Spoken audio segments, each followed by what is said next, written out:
M Studios brought to you by Old Mutual.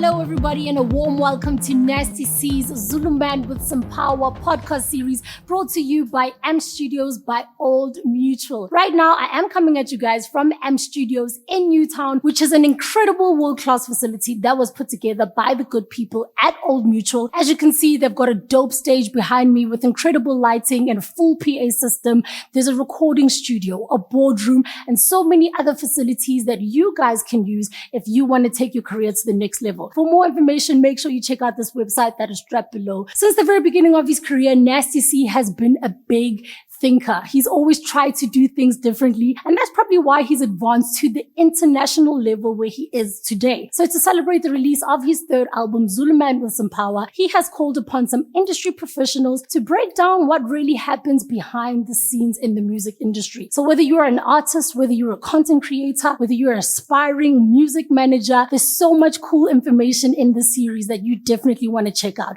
In this week's episode, Nasty C lets us in on what it's like to have an international record deal. He sits down with Yvette Gayle from his management team, as well as Justin Duran, who was the marketing manager from Def Jam Records in New York City. In this episode, they break down how they actually first discovered Nasty C and what it takes for a young African artist to make an impact on the global music scene. The time is now. Let's go. M Studios brought to you by Old Mutual. Welcome to the Zulu Man with Some Power podcast. Here we go. We are here today with the Zulu Man himself, Nasty C. And Justin Duran from Def Jam, New York City in the house. Okay. What's going on, guys? I'm good, man. How are you?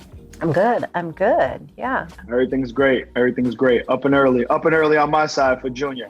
Indeed. Appreciate it. I think that we wanted to just kind of on this podcast talk about the artistry and the growth of artistry and how does someone cross over from their continent into North America, and what are the challenges and the things that happen, and what do we have to overcome and what works for us. So I guess, Justin, I would like to know how you felt when it was first brought to your attention that Def Jam was going to sign Nasty C to give that global North America push. I was at Def Jam for 5 years. I had my first two breakout artists at Def Jam the last 2 years, Logic and Alessia Cara. But I had been working in the music business for a while, and that was the first time I ever experienced like an artist crossover. Logic was more like internet rap, Alessia Cara was more like bedroom pop, and then they both crossed over, Grammy nominated, #1 records. And I got addicted to that feeling. So the next step of my career, I kept telling my boss at the time, like, yo, I need something bigger. So they had a meeting with Colin, Sipo, Yvette, I believe you were there. I know Junior was there. And my boss just went over to my office and was like, yo, you want something bigger? Come with me. And once I was in the room, I was texting him like, do not give this project to anybody else. I need this. So, you know, and I said that because, full transparency, I didn't know who Junior was at the time. But just to see what you guys have already built, I felt like that would be the next challenge for me. Like, I got to take that to the next level. It felt like it already needed to be in the American marketplace. Like, oh, this is ready to go. It just needs like someone that has respect for urban culture, hip hop culture, to just take it and do it the right way, not make it feel forced. And just because I'm competitive by nature, I didn't want nobody else to have it. I was like, I could do the best job with that. So I was excited. And Junior, can you talk about, like, last year, I think you went to 34 new international markets, right? What is your perspective? Like, when you first started out, did you think that, you know, did you have global domination on your sites? Or were you just thinking, you know what, Africa, home, South Africa? Like, what was going through your thoughts as you evolved? My whole thing since I started, I always looked at myself as somebody who was once gonna be like a global superstar. So whenever I made my music, I didn't make it thinking, oh, this is only gonna exist here in South Africa or in Africa or in a certain market. Like, I always just made music for the entire world. And I always like believed that if I keep going as hard as I'm going and keep improving, then it's only gonna be like a matter of exposure. And I think that's what's key. And for a lot of artists who look up to you and look like they want to, you know, forge their own path, you know, it's about opportunity, it's about hunger, And sometimes it's about being in the right place at the right time. You know, Justin, I don't know if you probably don't know this, but I first met Junior when I was still working at Interscope, and I was head of urban PR. And at that time, I was trying to get him signed to Interscope. No shade to Def Jam. And I was hired. I gotta leave. They lost it. So. But I remember meeting Junior for the first time, and I remember saying and hearing that this kid is going to be huge, right? I've worked with a lot of different artists, a lot of different hip hop artists, from Nas to the Fugees to 50 Cent and whatnot. And when I first heard you, I got that same feeling that I heard or felt, you know, when they were coming up. So I knew that it was like you. I was like, I got to get on a plane and I need to come. And I was actually hired before I became his manager. I was working with him just to kind of help shift his global presence by the label that he used to be signed for. And do you remember the first time you went to America, to the U.S.? It was New York, I think. Yeah, right? It was. How was that experience for you? It was dope, man. It felt exactly like all the shit that I've seen, like, and thought it was gonna be. You know what I mean? Like it definitely fulfilled that, and it was a little intimidating. I don't lie, it was very intimidating, because like when you read stories of just like people that just like blew up overnight in the States, you think, okay, this is gonna be easier and whatever. And then when you go there and realize how many other people are like waiting in line, you start to realize, oh shit, like I'm falling into like a pack of like thousands of other people that are just like waiting for their shot. So it's like competitive, and everybody's moving, everybody's like trying to do the next thing like right now. You know, they work way faster than us down here. So it was like, but it gave me like a creative high. It gave me like a rush. Justin, what do you think the challenges are? Like, obviously, we usually have a set game plan or a path or a road in general when we're trying to break a new artist in North America. And how do those timelines and how do those projections change when you're dealing with someone who's ex-US and you're trying to bring them in? You know, I know this is not, I do marketing for Junior, so I know this is probably not the best thing to say, but I have a feeling that a lot of his fans and younger kids that may be influenced by whatever content Junior puts out in South Africa or SA or anywhere in the world are going to listen to this. And I feel being honest is probably the best route for that kid. Like a 12-year-old version of Nasty C right now, somewhere listening to this. I think there is no solid, guaranteed game plan to breaking anywhere. You could live in New York and you could struggle. And you could also live in SA and struggle. So I just want to say that before I pontificate with my label experience. No one really knows. I think a 12-year-old version of Nasty C needs to sit at home and know that, hey, this dude at Def Jam that worked with some of the biggest artists in the world said that no one really knows, so I'm gonna go super hard. And that's what Junior did. His ignorance led him to where he was. For what it's worth, my story, not anywhere close to Junior's, and I'm sure the same for you, Yvette. You know, no one where I come from would ever be able to do what I do. I'm an astronaut. You know, like people look at me and they're like, I can't believe you're doing what you do. I didn't have a direct route. There's kids that I work with that went to school for business. And I went to community college and started a radio show. So there's no direct path. There's no direct path. You figure it out as you go along, and the internet creates entry points for people that are in a whole other side of the planet to be a part of the US conversation. So that's the broadest stroke I could give, knowing who's going to be listening to this. And then I could get into the details of Nasty C, because it's obviously a little bit more articulate than that. So there's one construct where you're here in South Africa and you are superstar, right? And you're used to moving and shaking and getting certain things. How does it feel, or does it feel any different when you have to go to America and you're basically starting at the bottom, right? Because people don't know you. There's a community that I'm sure has heard of you, but essentially you're starting over as a brand new artist. How do you handle that? How do you adapt to that? I look at it like a chance to make a better first impression. You know what I mean? The first time I started out, when the same thing that's happening to me in the States was happening here at home, I didn't have a lot of experience. I didn't have stage presence. I was very shy. I didn't have the confidence I wanted, self-esteem. Everything was kind of like at the bottom. I was still figuring out a lot of shit about myself even. And now that I get to do that again in the States, I understand the stakes are higher. I understand that I'm coming in with a lot more experience. So I know what catches. I know how to interact with the crowd. Even if it's 8 people, I know how to make that work with those 8 people. Make sure when they go home, they remember who I am and what I did on stage. You know what I mean? I just look at it like it's just a second chance, man, to do it again, but like better and more surgical, I guess. Mm-hmm. Yeah. Do you feel a lot of pressure? No, from what? Pressure to make it there, maybe as big as you've made it here, or do you not? Oh yes, no, that's always been my thing though.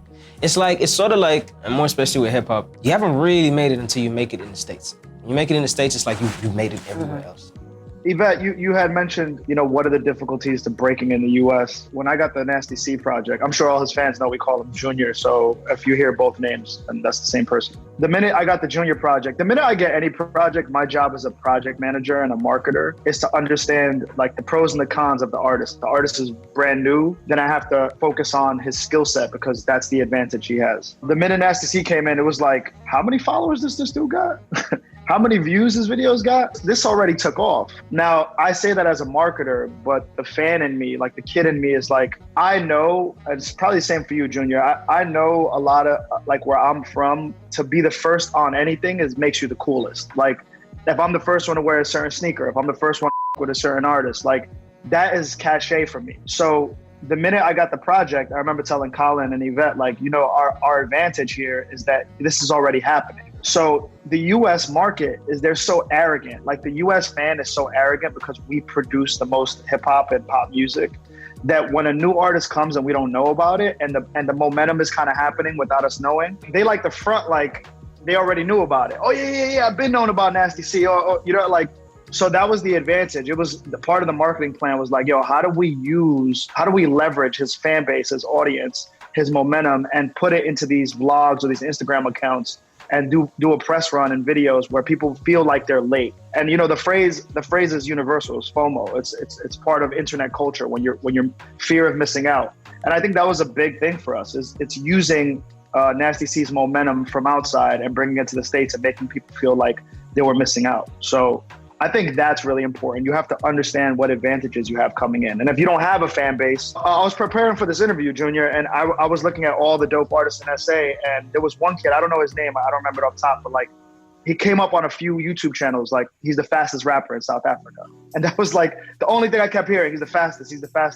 It's like, oh, that's his competitive advantage. Because he may not have an audience. I don't know anything about him, so with all due respect, but that's the one thing they kept talking about. So again, I think when you come to the US, you got to know what advantages you have as an artist and don't go away from them. Double down on them. If you're a dope rapper, if you're a singer, if you're an Afro pop, DJ, whatever it is, don't go away from what comes to you naturally.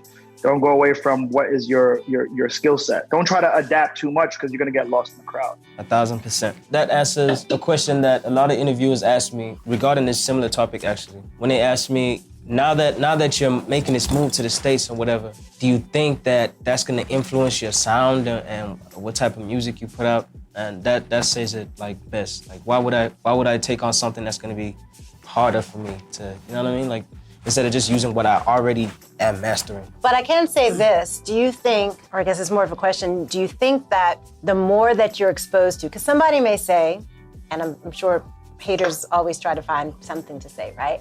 But as you travel to Japan and you go to Paris and you go to Germany and you record in the US and all these places, isn't it about growth and learning? Don't you learn new things even about yourself or your sound or what have you? Yeah. So isn't it just to be expected that eventually your sound, maybe not an American sound, but your sound, your authentic sound will evolve? Yeah, it's like that. It works that way. It's you travel first and then that has an effect on you. People think it's backwards. People think you target a place and then you, I don't know, change and adapt or whatever.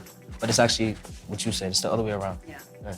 Because there are some artists that do that. I think there's some artists that go like, that's the American sound, and that's not really me, and I'm gonna make myself sound like that to get ahead as opposed to being authentic. Yeah. But I do think I even noticed just from year to year your growth and your musicality after you've gone to Japan and recorded, or after you've gone to LA and sat with no ID and whatnot. I see the progression and I only see it just continually growing. And that's what's exciting for me to know, like, we're stuck where we are here, but my mind, I'm already 5 years down the road. Exactly. Like, what's gonna be next? Yes. What are you gonna do on the business side? What are you gonna do on the movie side if you choose to do that again? Yeah. You know what I mean? Like, I think that the world is just your oyster, as they say. Like, it's big. So, Junior, you said something that I was talking to one of my homies recently about the New York grime scene.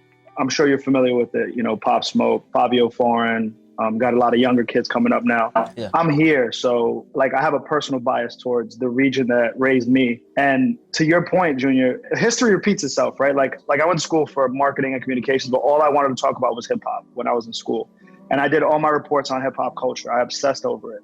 And I realized from studying the roots of hip hop, like the same thing that happened with jazz is the same thing what happened with grime, right? Like drill music. Jazz music was primarily done by Black artists and totally overlooked by US consumers.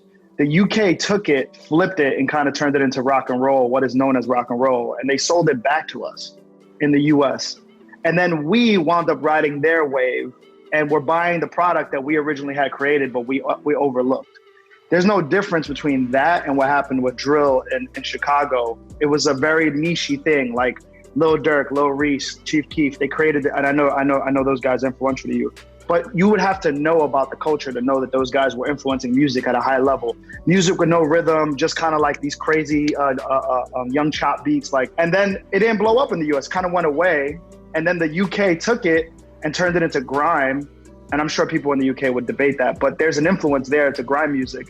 And then now New York is having a resurgence off of this hybrid of UK grime drill with New York flair.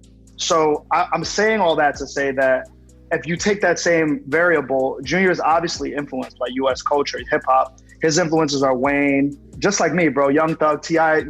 Some of your favorite rappers are my favorite rappers. And I think that's why I like your music so much. Your influences, you kind of already have them, so you don't have to overdo it when you come back to the US because you're basically bringing back what they taught you, kind of like the way Rolling Stones brought back rock and roll or Skepta brought back grime to the US and A$AP Rocky was able to see it. See, like if you're a music fan, you understand all those corollaries. And the truth of the matter is any artist that came back with the genre that we influenced in the US with, they didn't have to oversell it. They just came and was like, I am a product of you, but it's a different version. It's influenced by a different region. And I think, Junior, that's what you do so well, man. It's effortless. You know, I loved having 40 meetings about your album art and watching you fight so hard for your art. That inspired. It was like, I had to tell Def Jam US, like, yo, back down, bro. Just like, stop. And anyway, I'm going on a tangent, but that inspired me to be like, yo, he knows who he is. He's not a kid. Like, he knows how he wants to bring this product to the States, and I respect that so much. And I think that's what's amazing for me, because sometimes I feel like I learn from you. Like, I've been doing this a long time, but things evolve and things change, right? And I think you even give me a new perspective sometimes as like, okay, I know that that's the way it used to be done, but it could be done this way. I'm old. You know what I mean? Like, and I think that that's what gets me excited, that everything that you do feels like you're doing it for the first time, right? Every new track that you put out and I hear, I'm like, oh my God, I'm so excited all over again. Like, and just the passion and energy and hunger that you have is what gravitated me to you to say, you know what, he's gonna kick ass. But it's all true, it's all good. We're not trying to pick your head up, but. I think it's important, man. You're running a marathon. And I have the luxury of working with a lot of managers. I'm not a manager, I work with managers, I work with artists. And I think the good managers are empathetic to their artists. Like, they understand that their artists are the ones that are dealing with all the burden, you know what I mean? So you could call it flowers, but I think this is stuff that's always being said about you when you're not in the room. So you deserve to hear it. I had a question for you, Junior, because in my city, I'm definitely one of the few people that made it to this level. And anywhere I go, I see younger kids that are Spanish like me. I'm Puerto Rican, and they're always like, yo, how is it? Or have you met Kanye? You know, like. Yeah. And I try to give them perspective. So I ask, and I'm doing it on a very small scale. I just out of curiosity, I want to know, like, bro, South Africa, you know what I mean? Like, what is that? Like what is your favorite thing to hear when you run into somebody young or a younger artist? How are you looking to motivate them? What do you want them to know in case they're listening right now? That's a good question. I never really thought about that, man. Like, they all have either something to say, like telling me how all the stuff that I've done has really taught them not to aim so low or not to let anybody define what box they should be put in or how far they can go. You know what I mean? They either always telling me that or asking me how to keep going, you know? Because starting out is not the hardest part. We all start out. Everybody starts out making music. Oh, I make music now, you know what I mean? And a lot of people tend to get tired along the way. And then when they see people like me who came from nothing also go this far and still like go crazy like I don't even have nothing, I think that's the one thing that they want. That's the key that they ask me for. You know what I mean? And I always have something. It's not like I have a scripted in my mind. I always say something different every single time because I'm still learning. Like, I'm still learning a lot of stuff. You know what I mean? So I always just like, I cross that bridge when I get to it. I know this is specific to the SA to US or Africa to US. But I want you to speak a little bit more about work ethic, Junior, because I think that's the common denominator, despite what language you speak or where you come from. That's what's always separated me. And that's where it separates. Every time I find a new hero in any industry, I'll be in chapter 4 of that hero's book, and I'm like, oh, he's obsessive like I am.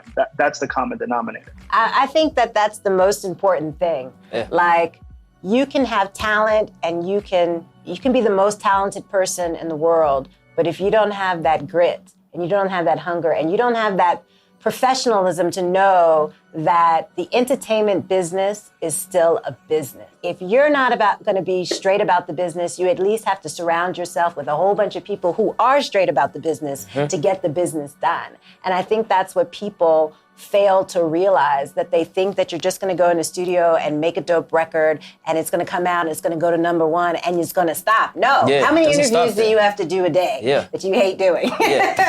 You know, a couple of incidences that happened, especially, I think it was the first time we were in the States. When we were doing all those interviews, there was this one big room with like 30 radio stations. And I had to do like 27 of them or something like that, right? Same question. Dog. And I was getting like a little frustrated, and I was like, man, I'm so over this. And then I started to realize, wait, the people that I aspire to be as big as are in this exact room doing the same I'm doing, and they going as hard as I'm doing it. You know, I was like switching seats with DJ Khaled and Young Dolph. Like, I'm like, okay, cool. This is what you have to do. Like, there's no way around it. You know what I mean? That was one of my... I loved it. Yeah, look. I love that you said Young Dolph. It's amazing. I think people know who Young Dolph is. Oh, yeah. He's hard. I think people just really fail to realize. And, you know, the one thing, you know, North America is so huge. We probably have 20, 30,000 more publications, radio stations, and everything under the sun than what Africa may have. So when you put out a record and you're doing press here, the amount of press that you have to do there to get it there is like triple-fold. Bruh. So he's been going hard, like day in and day out. You know, some days it's like 12 interviews straight, and I'm like, buck up. Like, this is what everybody else has to do. This is how you get it done. And it's not like you could just do it just for the sake of and not give it that same energy that you gave like the other interviews. You have to show up like this is your first interview of the day, even if it's like your 12th of the day. Like, you still have to be excited. You still have to give it your all, because the person that's watching that doesn't really know if you had a bad day or what. That's one of the things that's like one of the hardest things I had to learn. Like, I remember when I had to do interviews back to back, I'd be like, yo, how am I supposed to fake being happy? Like, how can I do that? And then I realized it's just part of the job, man. It's what comes with it. And it's a skill. Yeah, no, I'm sorry. I just wanted to say it's something that, you know, I'm caught in a weird spot because I'm transitioning into music executive, even though I still feel like a kid and a fan at heart. You know, like when I see Nasty C, I just want to ask him fan questions. I don't want to ask him work questions, even though I probably should be asking work questions. And I have to remind artists, even though I'm good with vibing and developing relationships with artists, like, yo, you know, this is the entertainment business. As much as you may not want it, and as much as your skill set may be just the gift of putting words together or to touch the stage and electrify people, you know, you're in a marathon. And unfortunately, you're not where Frank Ocean is at right now. Unfortunately, you're not where Kanye West is at right now. You're not where Wayne is at. You have to do what people have done before with you to cut through that clutter of the marathon. Now, can we guarantee that this one interview is going to be the breakthrough interview? Probably not. But what I can guarantee is that if you say something that in this interview that gets to the PD of Hot 97 and he sees that interview and he relates to it, and now he's playing your record in one of the biggest markets in the world, that's the difference. So, you know, Junior, I know you're a fan of Kobe. I'm also obsessively obsessed with Kobe Bryant. And it's about the little things, about the work you put in. And that's how I see it. Like, I don't know where my blessings are going to come from, but I know I'm not going to deny myself any of them. So I'm going to get up and put the work in. And the worst part is when you see it, I'm sure you guys see it too, Yvette. I know you have a large roster you work with. You see a talented person that doesn't put the work in. It's almost like seeing someone that's like 6'8" and doesn't practice, or someone that has great footwork and doesn't practice. It's like, it's a blessing. You know, you're not taking all the way to the bank. And that to me is disheartening, especially with artists that are incredibly talented.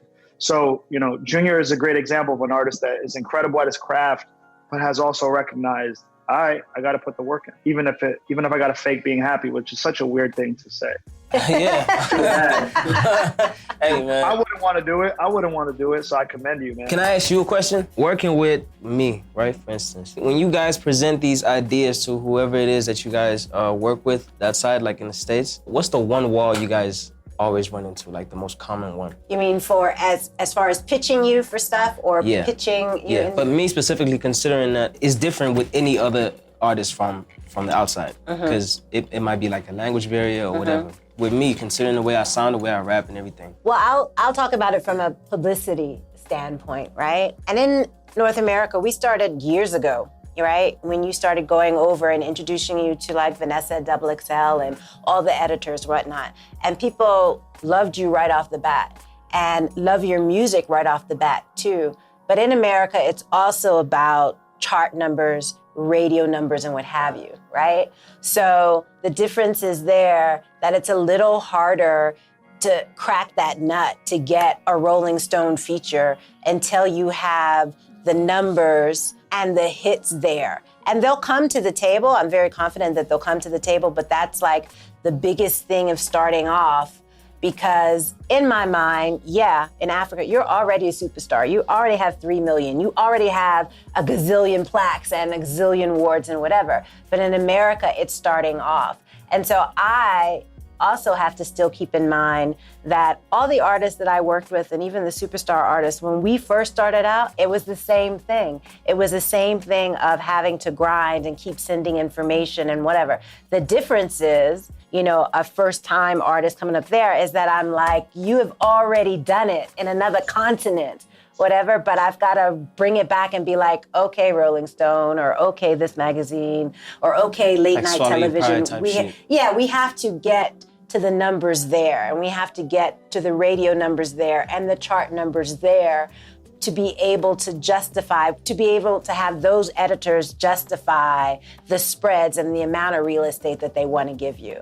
And so I guess for me, that's probably the hardest part in just talking about the publicity frame, because, you know, that's my background. But maybe, Justin, you can talk about the marketing side. I work like 14, 15 developing artists. So the struggle is the same for all of them.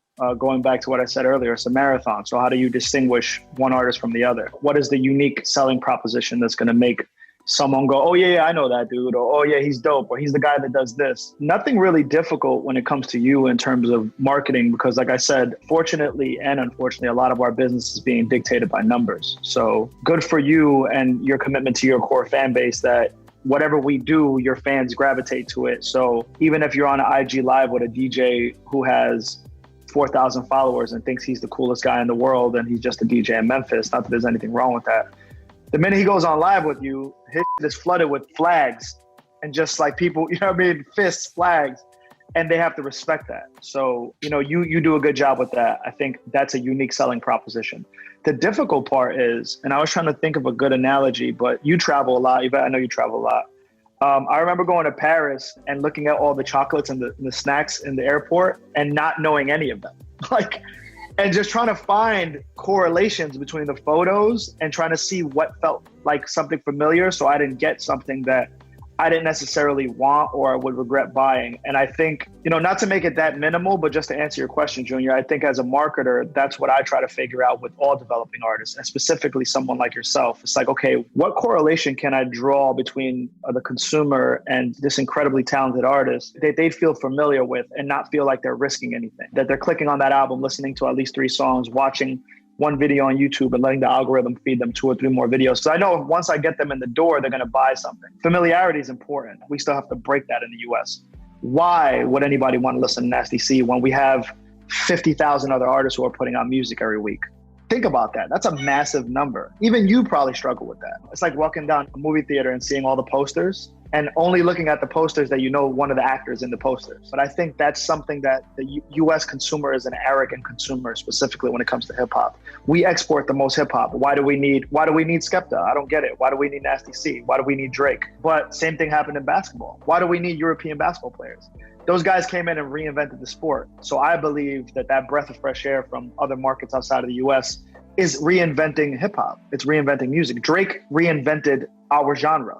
And he's from Canada. You know what I mean? Like, Like I said, drill was popping here, left, came back with the UK. Skepta served us drill in a different form as grime, as like the number one guy in the UK. So same thing for you, Junior. I think we just got to figure out the entry point. You're that dude in your continent. It's a matter of bringing it back in a way that feels palatable to them, but at the same time, it has your flair, your country's flair. I also think that timing plays such a huge point, wow, right? I didn't think of that, yeah. Like, the time is now and everybody is looking to Africa. Every corporation in America is trying to see how to do synergy. Everybody's trying to get here. I remember when I came here like 10 years ago, nobody was talking about Africa, right?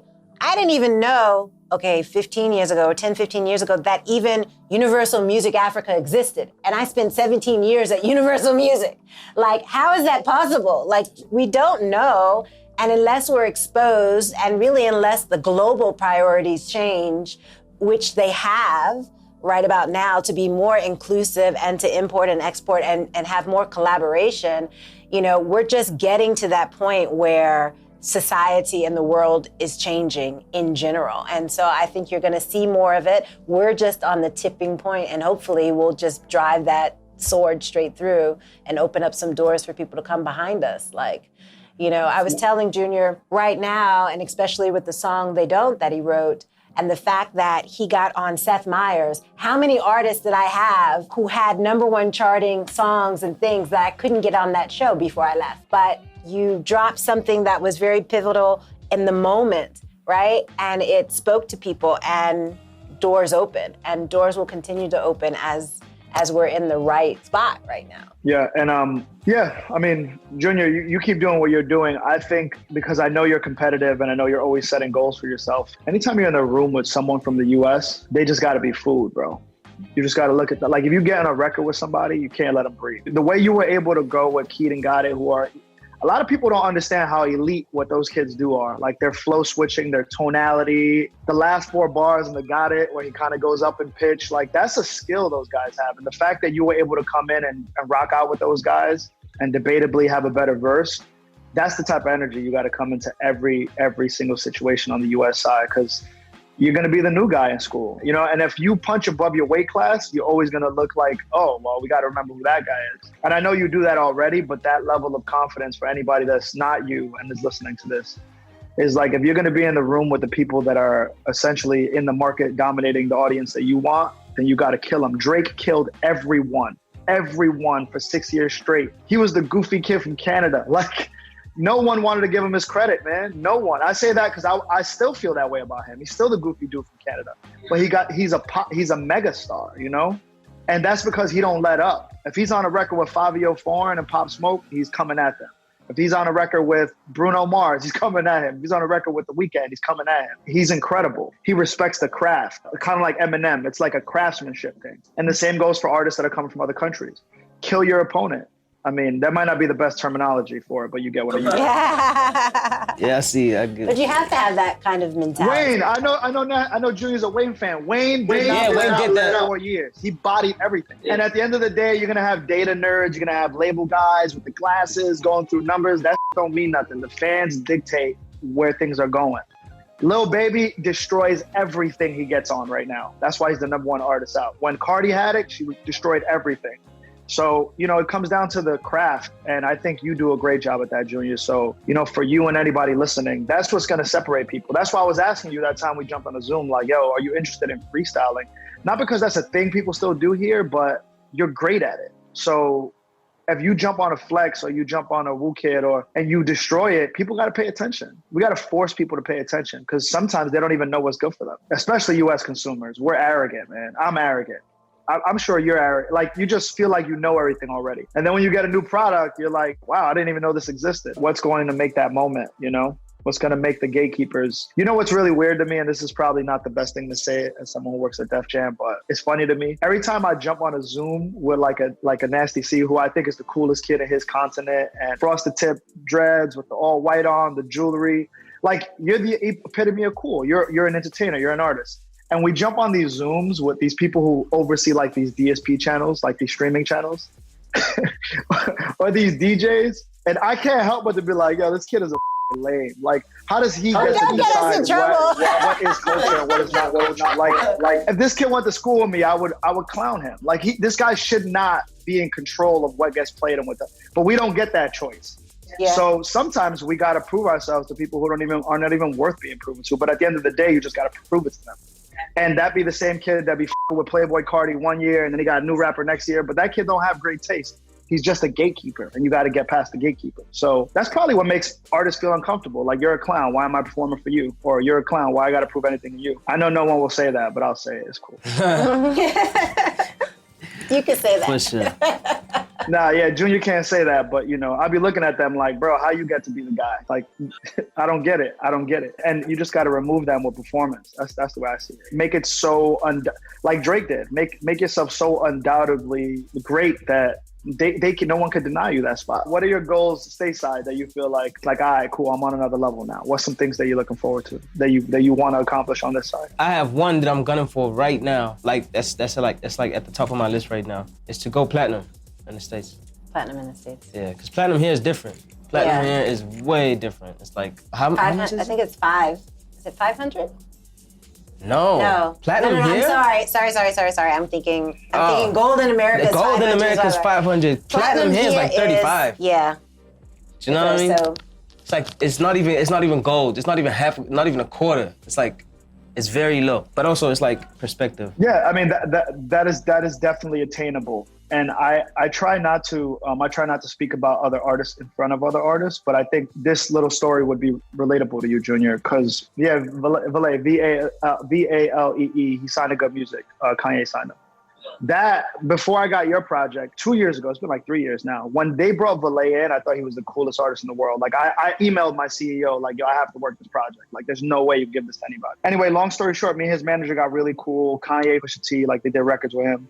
And we couldn't get anything to connect. And he had this record that was in his hard drive for mad long. It was called Womp Womp featuring Jeremiah. Me and his manager would be like, yo, this is it. Like, by the way, Valee doesn't care about music. He only cares about like being an artist, and that's it. So he didn't even have the goal of going gold. He just made music. And I know that's your goal, so I'm telling you the story because it's relative. We took the record. I purposely gave it to all the assistants at Def Jam, and I told them to play it max volume in the office. So all the senior executives could come out and be like, what is this song? Like, what's this Jeremiah song? And that was my like mix show in the building just to get people to pay attention to this kid. So anyway, long story short, we put the record out. We forced the label to put the record out by, I'm gonna get in trouble eventually for staying in the story, but we leaked the record. Like I told Barber, like his manager, like, yo, no one's gonna put this record out. Just put it out. So he put it out, came out, internet reacted immediately. It went viral on TikTok, which we have no control over. So I think this is a point of the story that should be important to you, Junior. Sometimes you don't have control over what goes. Like Yvette said, timing is important. So this goes viral on TikTok. The label is like hitting good music, Kanye, like, yo, we don't have clearance. Like, we need to get this song out ASAP through UMG. So we rush it, get it out. Me and Barbara are laughing in the background, like, we got it out. Like, this, what I mean? It happened. So the record is like, goes crazy. We shoot a video for it. We're probably at like 300,000 units. And the record just kind of died out, stopped playing at radio or whatever. And then we just kind of moved on. And then out of nowhere, the shit went crazy again on TikTok. Like, out of nowhere, just went viral. And then we got a sync on Netflix for this movie on Netflix. It was the title page of Netflix. And it went from like 350 to 450. And then the Netflix thing took it to gold. And if you look at the video on YouTube right now, it got 3 million views. It wasn't a hit per se. It was just something that we felt good about and we put into the universe and it kind of connected. And we're talking about an artist that signed to Kanye, signed to Good Music, signed to Def Jam, UMG. And low key, he kind of did it himself. Like whatever that goal is, like numerically that you have, understand that it can be achieved many ways, not just through a label. I always tell people the first round of marketing is in the building. Yeah. And I love like the fact I came up under Jimmy Iovine. His foresight was get the young kids, get all the interns, get all the other people, forget all those highbrow folks. These are the kids that really know and understand what is happening. So your first rule is to charge and make soldiers inside the building. That makes sense. And now, again, I don't like showing other artists stuff. I have a whole gang of plaques from the other artists, but this is my favorite one because it came from the mud. It was unexpected. We ran a play that no one wanted us to do. And that's my favorite one because it wasn't the label. It wasn't this elaborate scheme. It was an artist and a manager following their intuition and just knowing what was right at the time. And the world just kind of, Yvette, to your point, that's such a good point. Timing is something that we don't really control, but sometimes a lot of hard work and timing leads to a moment. So it's good to have a goal going platinum, but I think the more, what goal is controllable to you, Junior? The goal would be like, I got to get 2 projects out a year. That's in your control. Going platinum is not in your control. But the more volume we do that and you put that in front of everybody that you have on stateside, we could be like, all right, cool, we got to keep collaborating. We see how every time he did a collaboration with a US artist that he had a genuine relationship with, it raised his profile in the US. So maybe we need to do more of that. We don't really like how this other shit went. Maybe we need to do less of that. But it's about being strategic and also having goals. But man, the fact that you said that, now that's what I want. That's what I want for you. We're going to get there. We're going to get there. Hopefully I don't get fired after this interview. Not at all. We'll protect you. We'll edit it out. We'll chop some. Nah. Listen, I'm always getting slapped on the wrist for what I say about big corporations, but I believe artists are magicians, man. You guys create magic. Painters, writers, sculptors, architects. You guys have a skill that I would never have. So we create business around the moments of happiness or excitement or art that you have. So I don't like keeping the truth in my head. I like letting it out because again, it may not be for you, Junior. It may be for a kid that's listening to this. So they're not relying on big entities. They could get it the way you got it.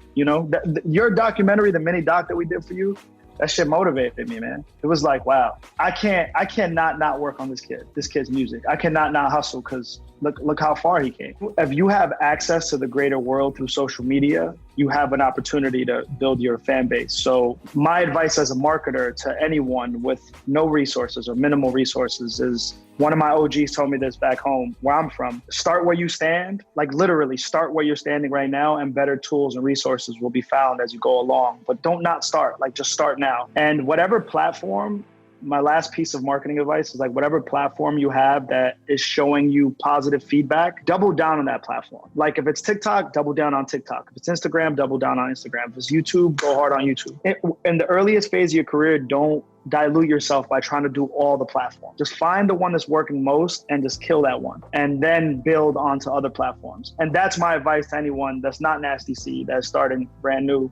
That's the way you build audience. That's the way you build familiarity. And then people that want to be a part of your business will come to you. Managers will come to you. Artists will come to you. Labels will come to you. So the power is really in your control as long as you have access to the greater world. And that access is social media. And last time I checked, they ain't charging to start an Instagram or YouTube. So, and I just want to add on to that. I would tell the young person out there, watch who you have around you. Like one thing that I love about you, Junior, is like you keep it close. And you don't let way too many people infiltrate, right? Because too many people talking to you, telling you too many different things fucks up your head. Keep your circle small and try to learn about the business and know that it is a business. And however you can do it, even if it's you and your homie don't know shit, but you trust him, you guys learn together. You guys learn together and figure it out and build and keep your circle tight, keep it strong, and you'll get ahead, you'll prevail. Because too many people. Facts. But I hope everybody has enjoyed this Nasty C podcast. Justin, thank you for joining us all the way from New York City early in the morning. We appreciate you.